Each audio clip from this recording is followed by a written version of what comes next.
Welcome to Elections 101 in 5, brought to you by Yaga Africa and supported by the UNDP. On this show, we focus on simplifying the complex aspect of Nigeria's electoral process. My name is Samson Itodo, and let's get rolling. What is the margin of lead principle in elections in Nigeria? We went to the streets to ask Nigerians to test their knowledge about the margin of lead principle. And here's what they told us. The meaning is that we have to reason before we vote for someone. Nobody said I did not know, but let us tell us more. No. If the gap is much, reading will not be that possible. No, sir. I don't know. Very interesting.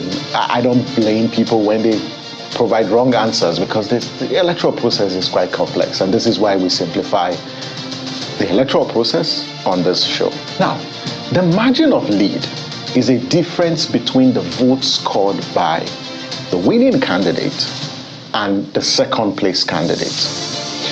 Margin of lead measures the competitive nature of elections as well as the strength of candidates or a political party.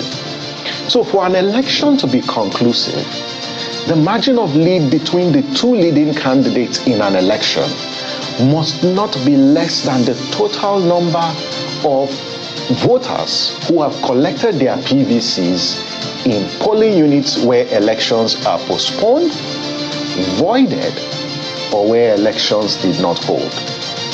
Now, if the total number of voters who collected their PVCs in polling units where elections are postponed or elections did not hold, if the total number of those who collected their PVCs in those polling units exceed, in other words, if it's more than the margin of lead between the two leading candidates, INEC will not declare a winner until supplementary election is conducted in those affected polling units.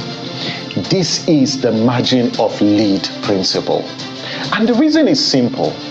It is assumed that the result from those polling units where elections were either cancelled or they did not hold or they were postponed, the result from those polling units will affect the margin of lead if the number of registered voters who collected their PVCs in those polling units vote.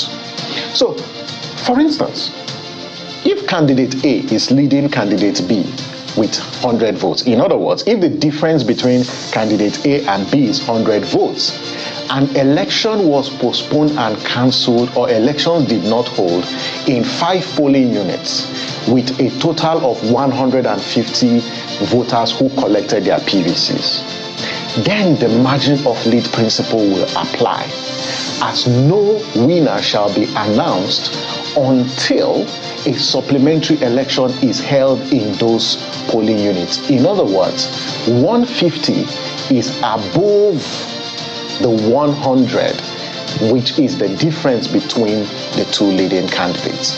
And you know, this played out in previous elections in Nigeria, like the 2018 governorship elections in Osun, where a winner was announced only after a supplementary election. There are several conditions that will warrant the postponement, voiding, or cancellation of an election, and they include things like non-deployment if INEC is unable to deploy, if the BVAS fails to accredit any voter in the polling unit, or there's electoral violence resulting to the disruption of elections in those particular polling units. And that is the margin of lead principle. Now you know the margin of lead principle and how it applies in Nigerian elections. If you have any question or any topics you want us to treat, please reach out through all the handles displayed on your screen. You can also watch previous episodes on our YouTube channel. Do not forget, collection of PVCs is ongoing at INEC local government offices, and it will end on January 22nd, 2023. Please do not wait until the last minute to collect your PVC. That's Elections 101. Thank you for watching. I am Samson Itodo. Remember, your vote can make a difference. Use it wisely. Bye for now.